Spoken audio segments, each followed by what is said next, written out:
Welcome to the Travel Like a Boss podcast, the radio show all about traveling like a boss by being your own boss.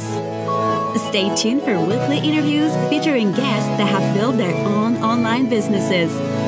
If you would like to have access to our entire back catalog, visit travellikeabosspodcast.com for instant access. And here's your host, Johnny SD. Hey everyone, this is Johnny, and welcome to episode 137 of the Travel Like a Boss podcast. I'm here with Rob Fortney. Hey, how are you doing today? Yeah, good, buddy. Good to see you. Raining like crazy today. You know, Chiang Mai is a funny place that even when it rains, I actually like it. Yeah, except the floods. That's the first time I've seen the floods, and I'm sure that's much more like in the rainy season. But yeah, we went through some 2.5 foot deep water on scooters that are like 2.5 feet. Yeah, I was wearing long pants and tennis shoes. Right, and I was like, this water doesn't go to my knees. Right, but we both got our feet didn't get wet, so we did good. I think we got very lucky. So it's November in Chiang Mai, and it normally doesn't rain there during this time. Like, what's rainy season? Isn't it like from like July to September or something like that? Yeah, it's like the what we call the summer months if you're in the US, but here this is like the dry, cool season. Absolutely. But you know what? The weather's crazy in the world, and I actually don't mind it because it's not like in the US when it's rainy and like you're freezing and it sucks. Here it rains for a few hours, and I almost guarantee that even by the time we're done with this podcast, it's probably gonna be sunny. Yeah, I've seen that a lot here too. It's the weather is great here. I mean, it's cool at night now, so it's probably mid 70s now. You turn on the fan, and there's no more having to have your AC on all night. Yeah, I haven't slept with air conditioning for a while, which is probably good because I don't know how. I'd never get sick. Maybe it was while I was traveling, but I'm drinking some ginger honey tea right now and trying to nurse my throat a bit. I see. Well, me too. Maybe it'll nurse my throat a bit from all of my all my bike accidents. Yeah, yes. So tell us about that. What happened? It started pouring down rain, and I mean, I probably haven't ridden a motorcycle or a motorbike in, ever probably in the rain because you just wouldn't normally do that. Well, I got caught in the monsoon, and so I did a quick U-turn to go back to my place, and because I'm not, sometimes my American brain goes back to America driving on the right side of the road. When I turned through the deal and did the U-turn, I was on the right side of the road, and I looked up, and here comes a song towel at me. And so I had one choice. I couldn't go to the left, so I had to go to the right, and I went to the right and did a whole Evel Knievel tumble over. That sucks. I'm glad you're okay. I'm okay. I was very close. Yeah. My helmet was cracked up, and I think I got the doctor said I had a mild concussion. So, how glad are you that you were smart enough for your helmet? 100%. If you're coming to Chiang Mai and you do not wear a helmet, it is the craziest thing you could do. Like, you are going to get in a bike accident. We call them Thai tattoos, and everybody here has a Thai tattoo, which is this burn on your leg when the thing falls over on you. So I earned mine last year. Oh, all right. I think a lot of people just get that when they get off the bike on the wrong side or get on the wrong side. So a travel tip, I guess, if anyone rides a scooter or motorbike, we're probably going to be wearing shorts because we're in Thailand, it's hot. Never get on or off the side with the exhaust because it's hot. Right. Always get on and off the other side.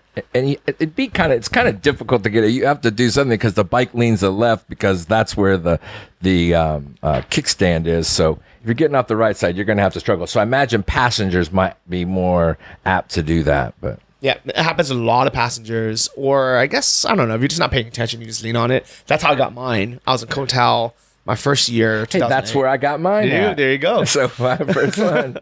And I was just hanging out, and I happened to lean on it, and it doesn't even hurt in the beginning. You kind of just feel. You're right. You're like, oh, it's probably fine. Right. Then you don't take care of it, and then the next day, oh man, it gets really bad. Yeah. So if you do get one, make sure you put some burn ointment on it ASAP. Like, go straight to the pharmacy, wash it with some soap and water. Right. And then put some burn ointment on it ASAP. And some antibiotic. Yeah, Neosporin, exactly. So that is the one thing that everyone needs to bring with them from back home. You're right, because it's like gold here, and it's super expensive. That's exactly I don't think you can find it here. I've been looking for it. Well, they'll sell you you can't just get regular Neosporin. They sell you a prescription brand in the pharmacy here. And but it doesn't work as well. Oh, really? It's more expensive. Yeah? And it probably kills more bacteria. Yeah. But it doesn't heal.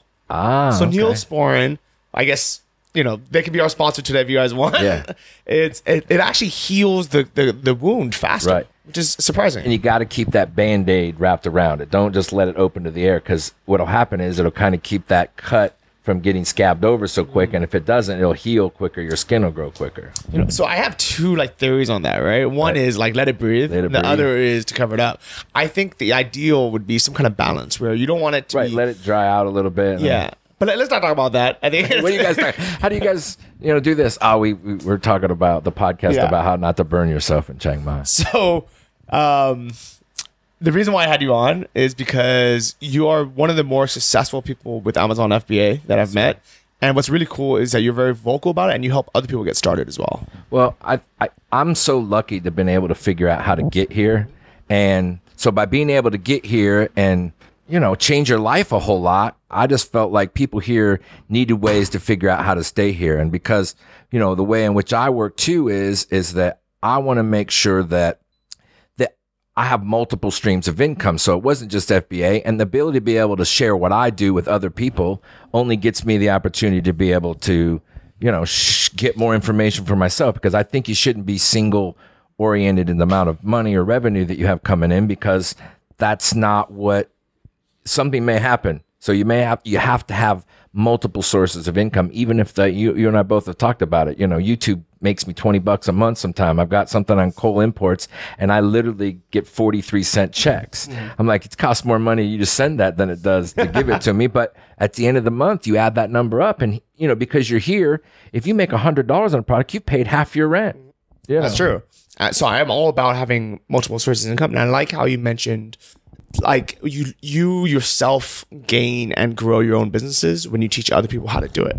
100%. Like, I can't tell you the amount of people that I've met who may come to, I hold a meeting here. And so when I held this meeting, I meet people who do other things. I mean, they're doing SEO, they're doing YouTube, they're doing other things in the marketplace where I'll sit down with you. Like, I always have this open invitation. You ask me to go to lunch and you buy me lunch, I'll go anytime. I don't care. We'll go to 2-hour lunch anytime in the afternoon. So they call me Pampui here. So, which means what? Which means I'm chubby. I don't even know if that qualifies. But anyway, yeah, you take me to lunch. We'll talk about anything you want. So I took you to lunch today, and I was like, you know what? Let me find out what this guy knows. Well, I don't know what I know. I just know how to get to here. And what if I talk to people? I mean, every strategy is different, and everybody has a different type of strategy. And it doesn't mean that any of them are right or wrong. The bottom line is you get to a place where money comes in and income comes in. So that to me is, I don't say, hey, listen, what you do or what you do is wrong. This is just how I learned. And there's a process that I followed, and I've seen it work over and over again. So once I see it work, then I spent a year helping people for free and not doing anything, because I need to kind of prove to myself that I could help other people. I could do it all day long. But if I can't give you a system or a way in which you can make money and do it on your own, or have, some information that does that, then I didn't feel like it was a viable thing that I should share with other people. So after a year and a half, I feel confident that when I give people the strategy that I use, that I know that they can get into making some money. Now, I don't sell, hey, you're going to make $10,000 a month. That may happen a year from now. But if you're going to make $10,000 a month, it's not like you can go start with $100 and turn it into $10,000. You know what I mean? You pretty much need to be doing something illegal if you're taking 100 and turning it into 10,000, or even 1,000 into 10,000 overnight. But how many businesses can you start for $1,000 or no money, like the stuff that you do, and turn it into thousands of dollars? If you put 1,000 into a product, and a year from now you make 10,000 because you turn that 1,000 into just a $500 a month product that you make 500 on, 500 times a year, you just took 1,000 and turned it into $6,000. That's amazing. So, obviously it's dependent upon the amount of investment you start with, but if you start out with an investment that is enough, you can kind of see that will multiply better. Go ahead. I definitely agree with that. And I think even before we get to this part of it, I think a lot of people are going to be curious, like, well, how did you make your first 1,000 then? Like, where did you start from? What's your kind of backstory? Well, so I was in the restaurant and bar business for like 20 years, and very stressful. You work all the time.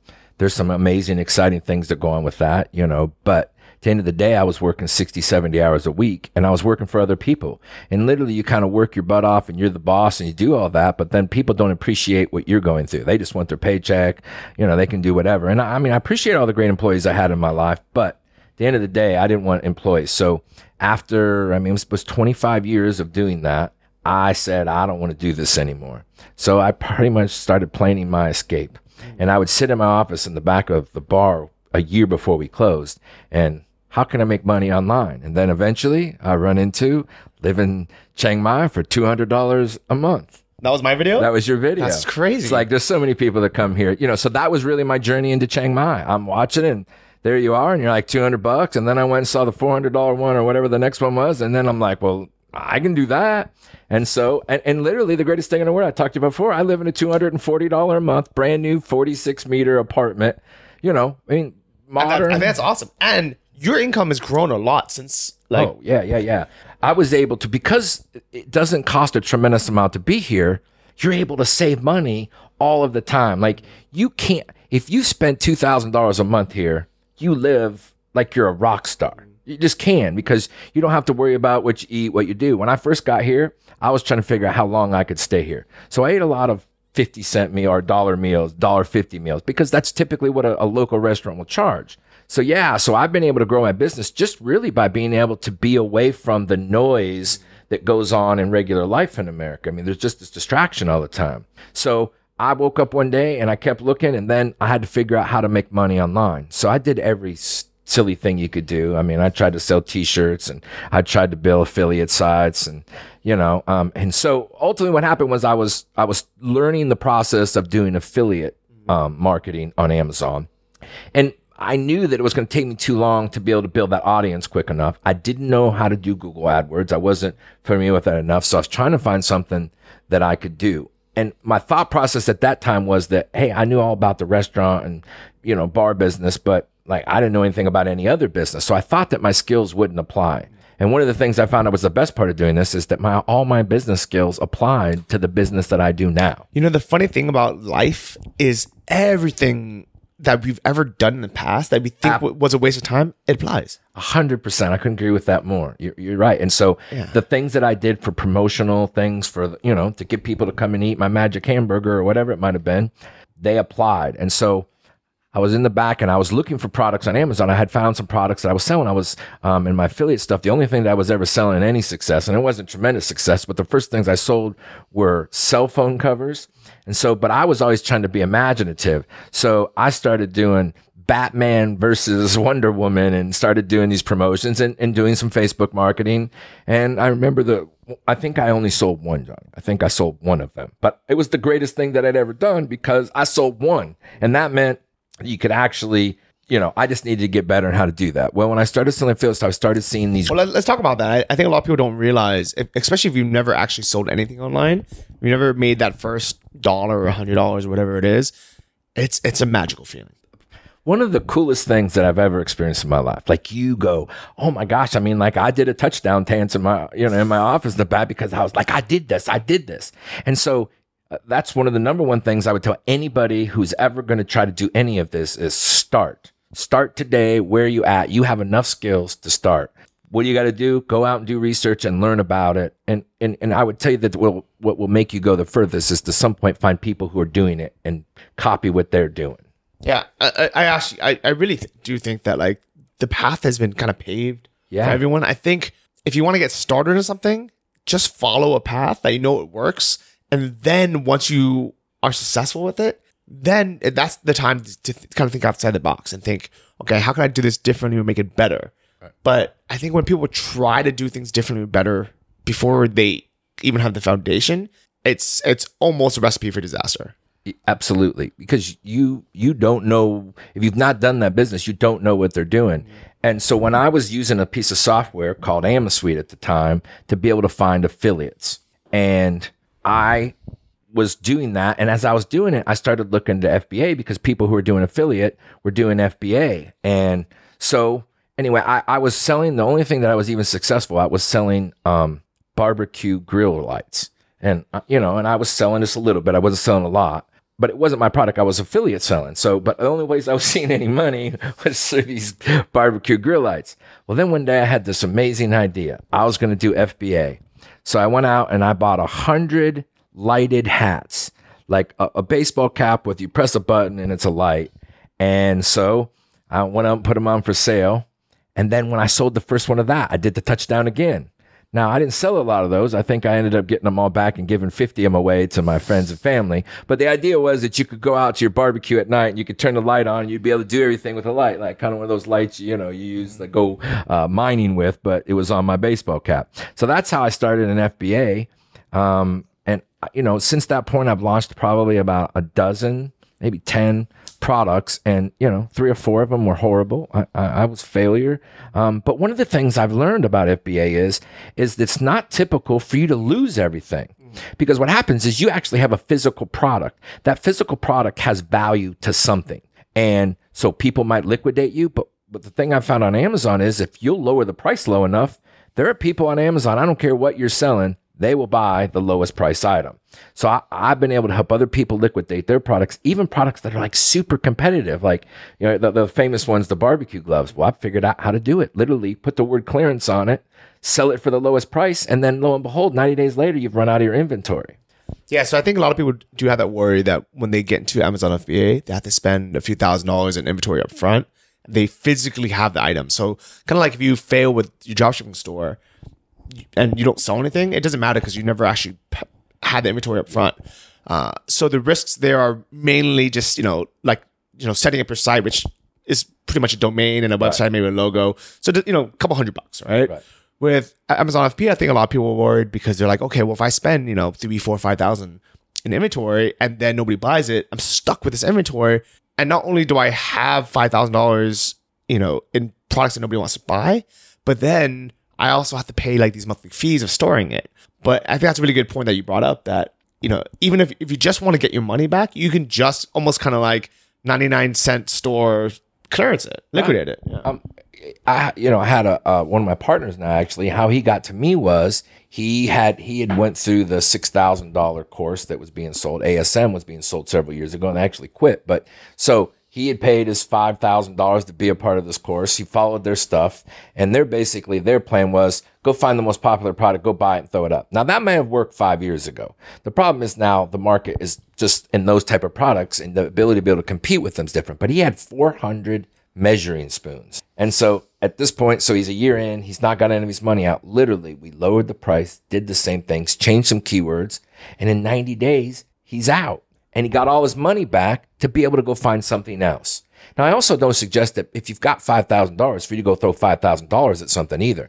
I really believe in starting super small, because the number one thing that we're all trying to get is we're not really trying to be millionaires. We're trying to create a lifestyle that's different for us, that has the ability for us to actually live better than maybe what we make, to be able to be in places that are great. I mean, the ability to be able to go out and spend 3 days and not even look at your business possibly.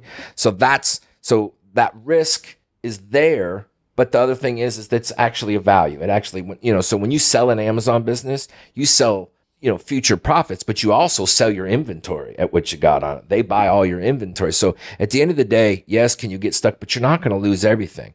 So I would say the ideal number for people to get started in FBA, if you're in the smalls, you can get started for $1,000. I have people that I've worked with that started up $350, $400, and then within 6 months, they're selling $5,000 or $6,000 worth of inventory.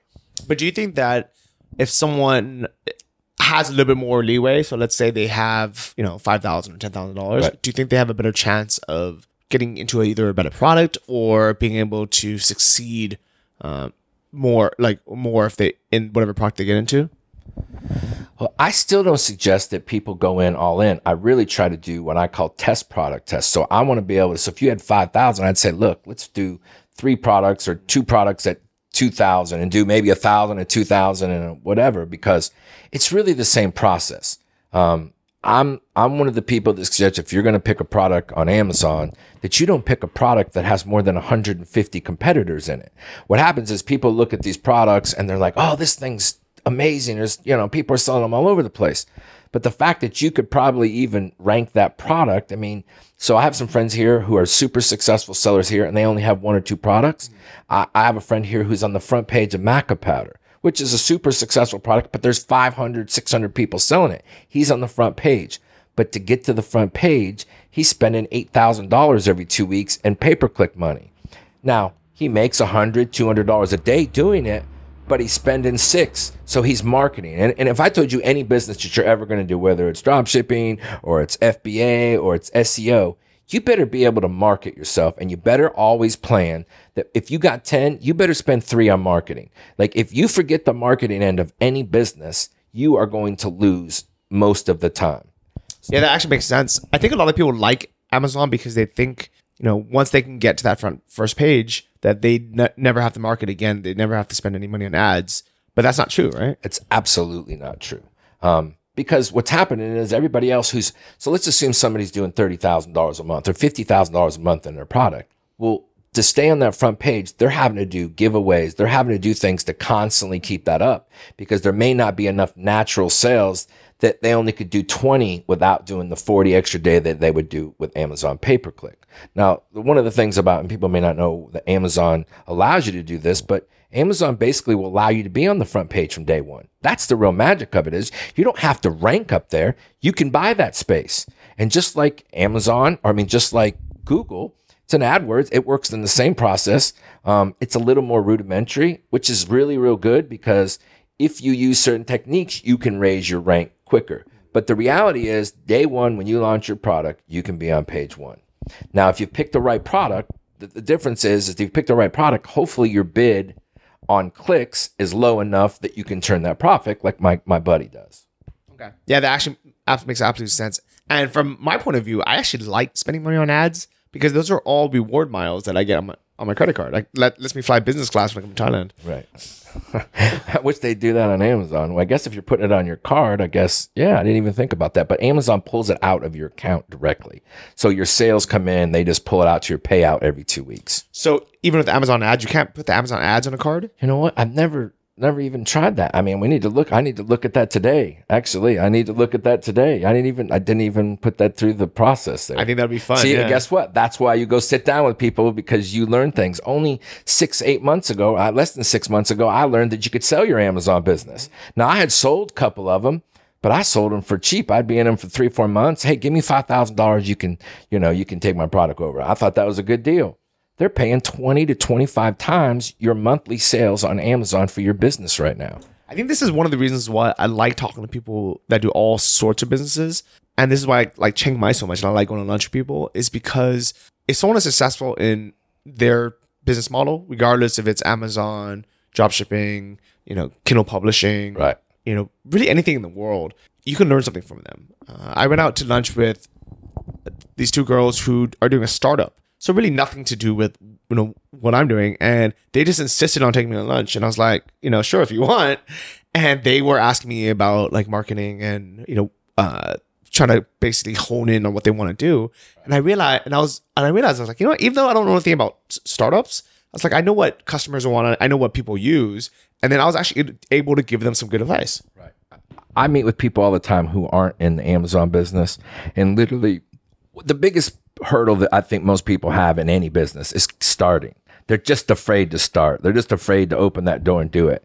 And Steve Harvey has this whole speech you may have heard online where he talks about you just got to jump off the cliff. And I promise you that your chute will open at some point. It may be a millimeter before you get killed, but it will open. And even if you hit the ground, you just got to get back up and try it again because failure is absolutely part of being successful. Nobody that you've ever met in their life was successful from day one. It just doesn't work that way.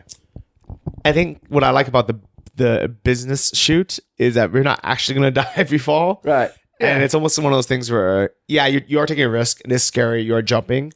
But I think Mark Cuban said this. He said, that business is one of those sports where it doesn't matter how many shots you miss, as long as you get it in the hoop for that last one, right, you're a superstar. I'll bet you if I've started 50 businesses in my life, 4 of them have been successful. It's that percentage of me trial and error and learning through the process. But when those ones are successful, it's like you've won the lottery. The money comes flying out of the air and you'll be shocked. Like, I can't believe that happened. Well, all of those things that you failed at helped you quit doing the wrong thing over and over again. I literally have lost it all 3-4 times, meaning from lots of money to 0 money and figured it back out again because I'd learned skills that worked. Do you mind kind of expanding a little bit on that? I think that's very interesting to people. And you don't have to go too much into it, but what are some of the lessons you learned from that experience? Well, one of those big lessons is people don't a lot of times root for your success. So as you're falling down, you're trying to grasp on everything. Only thing I can tell you this is that there are times I knew that it was done, but I kept thinking I could pull off. And so maybe I stayed in too long. Whereas if I'd have pulled the plug and said, okay, you know what, this isn't working. But I can tell you this, that in my life, I got better at that. Like I could go down a road and most of the time we spend time. It's an investment of time. It sometimes isn't money. It's our time that we chase a product that at some point you go, you know what, this isn't going to work. But your ego says, well, I've spent the last 6 months working on this. And that's what I did when I started the business here. I was constantly trying things and I would get so upset that I just spent the last 2 months and now, oh my gosh, my money's going away. The money that I'd saved to start these businesses, all of a sudden I was living off of it. But I knew at that point, oh my gosh, I'm unsuccessful. So I would definitely take that into account. Yeah, I think that makes a lot of sense. Just knowing when to pull out. And I think that's why I think whenever someone starts any business, they should give themselves kind of like a time goal. Whether it's, say 3 months or 6 months or a year, and say, I should be at this point within this amount of time. And if I'm not there, I have to really reevaluate if it's something I want to start, continuing. Right.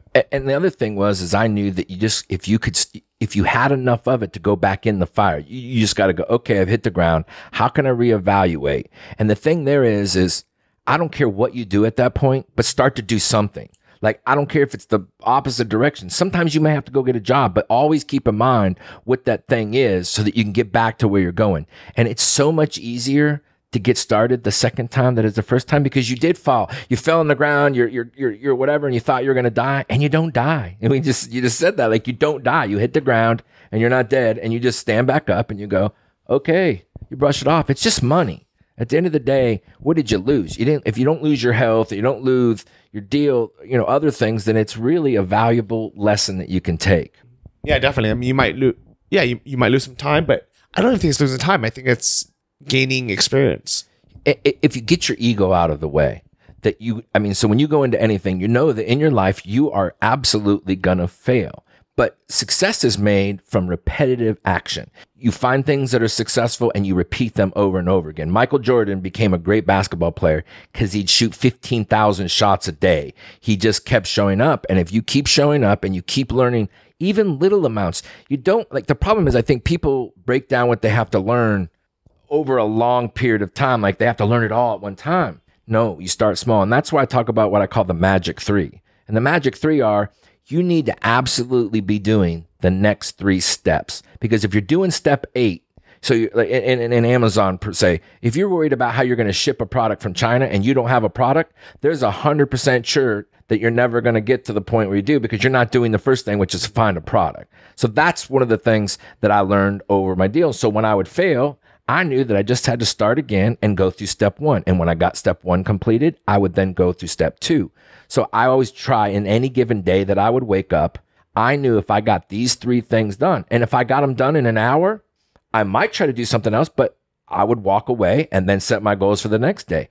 But what happens, I think people get into this 5-year term. And I mean, all our lives, we listen to these entrepreneurs, we'll set a 5-year plan, whatever. I appreciate that. But how much in this market is your life going to change in the next 5 years? Now, I think you should have an overall goal, but I think the biggest goal is what am I doing today? Because today is the only day you have, and you're going to be discouraged by your family. But the deal is they don't understand the opportunity that you have in front of you. They don't have a mindset to be able to do that. You are special. If you're even considering coming to Thailand, you have something special about you that's unique, that gives you, I guess the right words, it gives you the kahungas kind of thing, you know what I mean? Or it gives you the guts to be able to jump in and do it. So if you'll come here, don't be afraid to start a business, because you got it. Yeah, you're already halfway there. Yeah. I think that was why my only 2 requirements for me choosing those 10 partners to start a dropshipping store was they had to have had some kind of success with dropshipping already, because I didn't want to teach people from the start. Right. And then second, they had to physically come to Thailand. And I knew that just by those 2 things, I knew they were going to be good. Absolutely. And I'll get into there too, because again, they got started. They jumped on a plane. And I imagine if I've talked to 100 different people who have come or moved anywhere in the world, that the hardest thing to do was to buy that ticket. Once you buy that ticket, so tomorrow you want to come to Thailand, I don't care what you do, go get a ticket, spend the $1,000, and I promise you, you'll figure out how to get here. Things will open up, things will happen that you can't even possibly imagine because you've made the ticket purchase. When I first decided to make that move to Thailand, I was going to give myself, I think it was like 6 or 12 months to get my life together, sell my stuff, and like, get my visas, do all the stuff you need to do, right? And then I randomly decided one day, I think I was so stressed from everyone giving me 20 reasons why I shouldn't come or 20 excuses. I just said, you know what, let me just buy a ticket now. So I went on and I bought a ticket for like 2 weeks later. I was like, all right, well, now I got to do it. Right. And I wrote about this detail in 12 Weeks of Thailand, which is my first book. But basically, from what I can remember, trying to think back, I had like 2 cars that I had to sell. I had a house full of furniture, kitchen appliances up the wazoo, a couch, a bed, just all the stuff. I had I had a whole life. Yeah. And I figured it out in 2 weeks. I did the same thing with cars. I mean, I'm a week before I'm going and I've got 2 cars and I had them up on Craigslist for weeks. And lo and behold, man, boom, both of them sell. Like immediately. I mean, I have rental property over there. I had 2 of my places that weren't rented. So I had to like find renters for them and do those things. And I think sometimes when people hear that I had some other income and I had some things and I had sold my business, that somehow you have to have all this money to go here. I came here with the mindset that whatever money I had was going to keep me here. I didn't come here and live. I lived the same way a guy shows up with $1,000. Like last time, I'm telling you, the biggest struggle I had was I didn't eat great food last time. People thought the greatest food in the world in Chiang Mai. I didn't eat it. I didn't find it. But I lost 15 kilos while I was here because I was eating this food and street food is great. You just got to find the right places. And because that's one of those things, when I came back this time after going home for the summer, man, I knew the place to go. I rode off the plane. And so it gets easier, I'm sure, as you have found, as you go away and you come back. And your life just picks right back up. I like it. And the cool thing, I think we mentioned this so many times, no matter how much money you're making in Chiang Mai or how much income you have, how much money you have in the bank, everybody lives kind of like on a pretty low budget. Yeah, you're right. I didn't think about that tonight, but like there's nobody rolling around here, driving Mercedes-Benz who are nomads. They're just not, like, you know what I mean? The most expensive place I think you can get's $25,000 for an apartment kind of thing, which is $600, $700 a month. We all were paying $1,000 and $1,500 a month where we're at. So you could live in a super nice place. I just suggest you don't, because what you got to figure out is, how can I stay here? How can I stay here the longest? So whether you got $1,000 or $50,000 or $100,000 to come here and make this move, come here and live like the other people living here. So I'm curious. So now I'm assuming, you have a 6-figure income. What are you actually spending per month living in Chiang Mai? So I did my budget the other day and I'm like, how much am I actually living on? And I thought I was living on less than I was, but I'm probably living, I set it at 100,000 baht a month, which is what, 3,500. Oh, you're spending 3,500?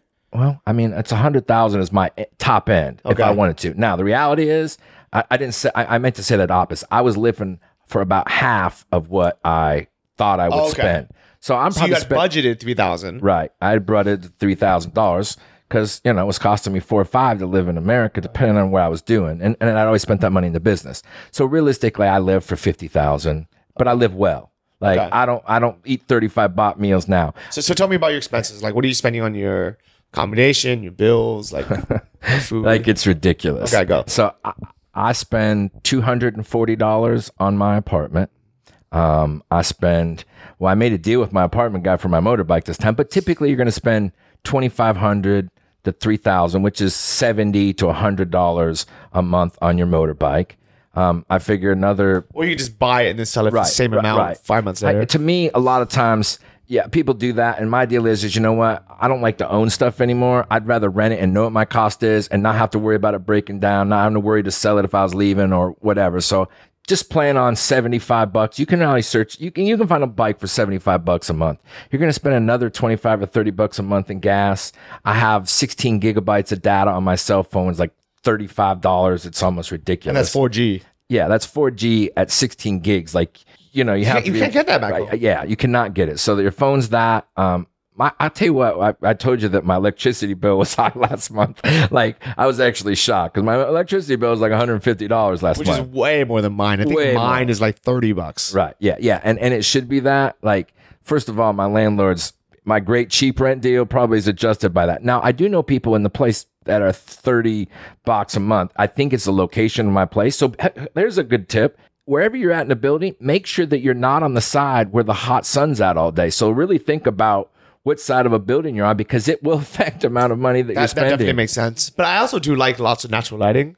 So it's kind of, it is a trade-off. Right. So I've got windows. And so I had the windows, with the sunlight coming in, and I had a lot of those things. And, I was working. So I don't go and work out at a space like you do. I don't go and I don't have a working space. I work in my room.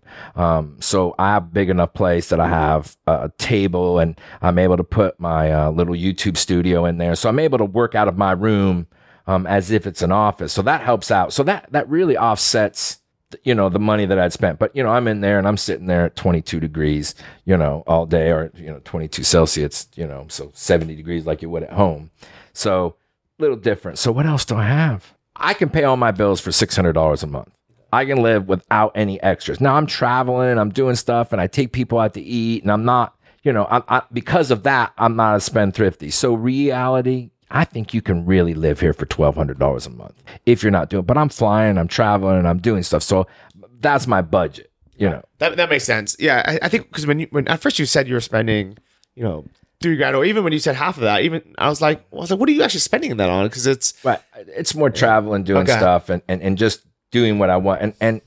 But I'm also helping people here. And so sometimes, I never ever make people you buy my lunch. But if I go out, I tell people they're going to pay 90%. If they tell me that they're just starting their business, I'm never making them pay. What's funny is I clearly said I'm taking lunch, and you still came up to the register with your wallet out. And I was like, no, I told you I got this. Well, but I just feel like if you just got here and you got, you got $1,000 in your pocket, I've been able to be successful enough that I don't have to do that. So yeah. So I would realistically say I'm probably spending on an average month $1,500 really as American if I don't travel. But that's being able to go out to eat twice, 3 times a day. That's being able to date a girl and go out 3 or 4 times a week and go do stuff. So you also, I didn't figure that factor in. I don't care where you're at. If you have a girlfriend and you're going out, you're spending more money. Double. Right. So that's what I'm saying. I budgeted in $10,000 about a month to have a girlfriend, or $15,000 to have a girlfriend that I care about. And we go to movies, and then when you're going out to eat, you're doubling every time. So instead of spending this, and if we were out at the Indian restaurant at the same time, you're going to spend $30, $25 at a place if you're eating with 2 people. But you can also go find a cheaper one where I go spend $8 on the other side of town. So we went to a nice one, but you can spend money, have a drink. It also kind of gives you an excuse to go to nicer places. Yeah. Because I'm single now, I'm just eating, whatever I want to eat, just normal Thai food, right? Yeah. But it was funny because I saw that there's a restaurant called Rustic and Blue. It's a farm-to-table restaurant, a little bit more expensive, but really nice place. And they have these farm dinners where they actually take you out to their farm. They set up this beautiful, outdoor dining experience. And there's, probably 30 people, live music. It almost looks like a wedding, like an outdoor wedding. Really? Yeah. And imagine a hipster wedding, right? Okay. And there's open bar, and it's 1,500 baht, which is $45. I don't believe it. Really? But it's awesome food. It's a 5-course meal, open bar, live music. And I was like, oh, yeah, I would love to go to this.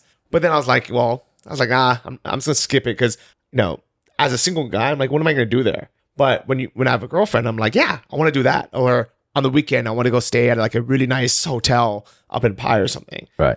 So whenever I'm dating someone, my budget, it literally doubles, not just because I'm paying, even if the girl ends up paying for a lot of stuff, right, you just end up doing cooler stuff. Absolutely. You want to do, because you've got a companion, someone that you're companion with. So yeah, I guess I didn't even think about that. Where a large portion of my money goes is in your girl, So, yeah, you're definitely going out and doing stuff. And, that's just part of it. But if you were dating a girl in America, you're still spending double that. You can go out to dinner in America, have some drinks, and you're going to spend $75 to $100.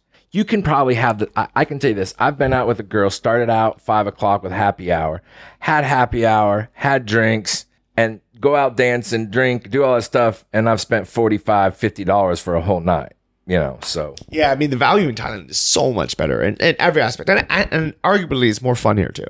Oh, well, yeah, but I can tell you this. There's certainly like, it's fun, but it's like this controlled fun. I don't know how to explain it to people, but it's controlled. They're shutting the bars down at 12 o'clock here.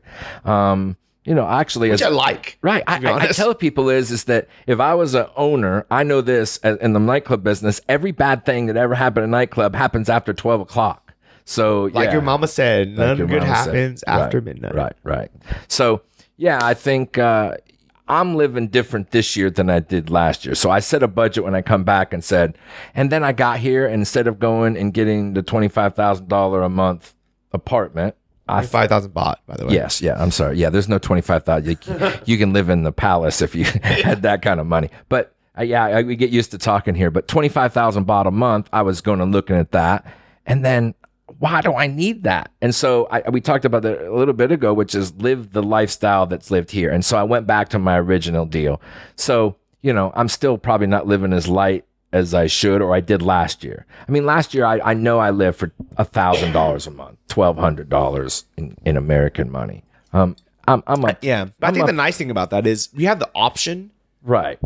If you need to. So if you need a bootstrap, or like you have friends that are moving out, or you have even employees that are moving out and they need to bootstrap, they can. And then if you want to be a little bit more comfortable and you want to stay in a place that's 25,000 baht, which is, $800 a month, and have a big place with a maid and like a pool and a nice gym, you can as well. Okay. So to say that, so at my place, which is great, I told you that they deliver coffee to my room. I call them down. They bring coffee up to my room. My laundry's done. I can't put enough stuff in my laundry that she'll charge me more than $9. Like and I've come back and forth twice. So I have a lot of stuff here. I bought stuff and then went home and brought more stuff back because I really don't have anything left in America. But for $9, she'll do all my laundry, fold it, put it on clothes, and now bring it back to my room. So she hands it to me and I go hang it up. So yeah. That's nice. I think the only thing I missed about living in Vietnam, have you been out there to Saigon? Yes, is the magic elves that do your laundry for you. Everywhere that you stay in Vietnam, for whatever reason, they just go through your hamper and do your laundry every single day. Yes. Set it back up there. And it's always included. It's weird. It's like it's almost like it's unexpected. Yeah. I don't know completely what you're talking about. Yeah, it is unexpected. But every culture has their own little benefits to doing it, and that's. I wonder if when Vietnamese people travel to the U.S. for the first time, and they just throw the dirty clothes on the ground in a hotel, and then when they come back, they're like, "What is this?" Don't mom, that was my clothes. Right? Why did you touch them? Why is it not washed and hung up? Right? Yeah, exactly. Here's a tip: if you're gonna be here and you're trying to live on that budget, don't drink. Or go buy your alcohol at the snow store. Don't go out to bars because it can become expensive, depending on where you're drinking. Just like in America, go to find a place that has a happy hour. Some places selling drinks or whatever. Because if you're going out and you're drinking, it is very similar to American prices. Not quite there, but I would say, what would you say, 70%? Yeah, I think it depends a lot on what you drink. If you drink cocktails, they're pretty expensive. Yeah, they're $5 a cocktail sometimes. Yeah. Beer's a lot cheaper. It's kind of like it's always happy hour. It's always $2, maybe $3. Right. But if you compare that to the cost of food, that is like 2 meals. And I think that the people end up spending too much on alcohol because they're like, oh, well, it's still cheap. So they drink like they would back home. Right. And all of a sudden their budget is just diminished. Yeah. I mean, and so the money that I spend now, before I was budgeted $300 a month. So about so $10 a day was typically what I tried to spend less. And I wasn't happy with that. I just, be honest with anybody in the world, I wasn't happy with that. But you had to do it, right? To get by? Or what was the reason you did that? Oh, I did it because I was trying to figure out how I could stay here long term. I wanted, whatever money I had, I wanted to make sure that I could keep it. And so I'm at this point where I know I could live here for 5 years at the current level that I have without even, if I made no more money as of today, they couldn't make me go away with my money, or at least from Asia. I know what you mean. I think so. When I first wanted to get that legendary 1 million Thai baht in the bank account, it was because I had calculated if all my income sources dried up, how long can I live in Thailand on my current budget and continue to, just survive and then figure something out. And I knew that if I had 1 million Thai baht, I could stay here for like 3 years and just, and just figure it out. I remember when I have the 1 million Thai baht, it's like the coolest thing ever. You're not a millionaire like you're in America, but it feels like it. It does. It gives you that same amount of freedom, I think. Yeah, it absolutely does. And then, and what happens is when you get some money, your wallet opens a little more. And like I said, but also before I got here, I was living on nothing because I was trying to figure out how to have money to start a business. Now, that's one of the reasons why I save and I try to live reasonable. But this time I said, you know what? Spending $1,500, $2,000 a month isn't like, it's not that much money in reference to the income that I make or where I come from. Like I said, last time I lived for probably $1,200 easily. So when you first got to Thailand, did you go straight into FBA or how did this all start? I was in FBA for 1.5 years before I got started. So I was already doing what I did. And I came here and really the first 4 months, I was a tourist. I didn't meet anybody. I didn't do anything. I just toured. I went everywhere in Thailand and did everything I wanted to do. What was probably the best experience out of all that? I had like about 3 weeks in the islands in Koh Tao, Koh Samui, and Koh Phanong. I went to my first full moon party. I mean, I was a tourist and I just did everything you could possibly imagine and had probably the greatest 90 days, 120 days of my life. But I got here and I was kind of celebrating that I had gotten here. But I remember I spent 21 days in Koh Samui, at not like 4-star hotels, but I probably went there and spent, with me and another girl, I spent about $1,800 for 3 weeks in some of the most beautiful places in the world. And, and so to be able to do that, you think you can't take a vacation anywhere for three weeks and then travel around and boats and flights and trains but here's the coolest thing. The coolest moment in the entire time I've been here. So I got stuck in Koh Tao and I missed the boat. The boat was sold out the next morning. And so my girlfriend at the time, she says, "You wait here." And she goes down to the front desk and she's talking. And she comes back and she goes, "Get your stuff ready. We got to go." I'm like, "What happened?" They told me there was no boats. Well, there was no boats except this overnight 10-hour journey across the entire Gulf of Thailand. And they didn't have stuff inside. So I literally slept on the back deck of the boat. So, I mean, we're trudging along, this kind of old, it sounds like a Chevy truck engine in the back of it. And it's all got cargo in the bottom, but they have this little cabin up top where people sleep on mats and they're all lined up. There's like 50 people lined up. I've slept in that actually, but go on. So, so I slept, I didn't have any of theirs. So I'm on the back deck, open air basically. But at first went, oh gosh, this is horrible. And then my mind went, this is what you signed up for. This is why you came here to have this experience. And I slept for 7 hours in the back of that one. I wasn't drunk or anything. I just slept on there because I felt greater about my life at that moment because I was as far away from where I was that I could ever be. If I'd have fell off that boat, they'd have thought I was like disappeared from the earth. The aliens came and got me because no one would have known. Wow. I'm wondering how many people right now are thinking like, I wish I can get out of the U.S. with all the things that are going on. Oh, I'm sure they're lined up, but they keep saying they are. And can I tell you, when you're this far away, it doesn't touch you in the way in which you would think. You're so out of the whack because you're typically not watching TV here. Like you're not seeing newspapers. So like you are absolutely insulated from that. Like real deal. There is an absolute separation. 10,000 miles will get you away from your friends who are problems. It'll get you away from family members that are giving you grief. All those people. Because the other thing is the time change creates such a difference. You only have about 2 or 3 hours in the morning, 2 or 3 hours at night. You can actually talk to people because they're sleeping or you're sleeping. I mean, you can't call your mom at 1 PM here. She's in bed, Yeah, that makes sense. So I just wrote a blog post on johnnyft.com that talked about how life in Chiang Mai as a digital nomad is going on, despite of the elections and despite of the new president and everything that's going on.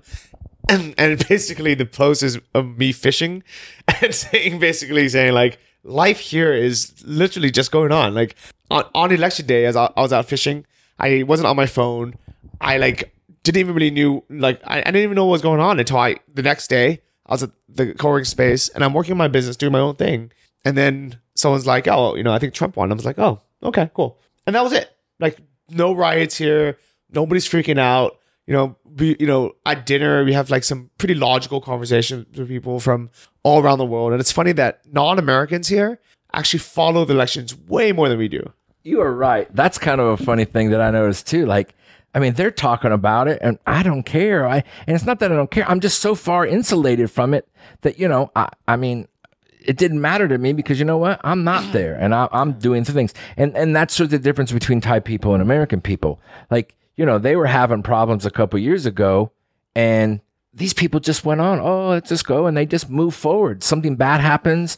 They go to the temple and they get some lucky blessing and they're happy. They just, they're in the moment. They are absolutely, Thai people are in the moment they're in. And I've really learned that in my life by being here, which is, what's going on right now at this second? Are you in danger? Is anything wrong? So you lose this anxiety about the future and you just live in the moment you're in. So one thing that you're doing right now that I really, really like is you put together a group in Chiang Mai where you guys are creating a Amazon product together, but for charity. Yeah. So we started getting like when I left before, we started doing Amazon FBA meetups, and then it grew, and people are excited about this right now because it is a great opportunity to start a business. And so the difference between the Amazon stuff is that you basically have an unlimited supply of your product. That's really the difference between the other things. It's you have unlimited supply of that product. So this group that we did, I helped people. We did some people launch products. And then when I came back, I started doing it. Well, I saw an immediate difference in the interest in Amazon FBA. So I'm getting about 60 to 70 sometimes people come to hear about Amazon FBA. And then I thought, everybody's like afraid to start. Whenever, so how about this? How about we get together? I'll actually walk through launching a product from start to finish. Let's look for a product. I'll show you how to look for a product. Let's figure out how we source it. Here's how you send an email to the Chinese. Here's all these things that you do and you're sharing it. So then I did a project last year.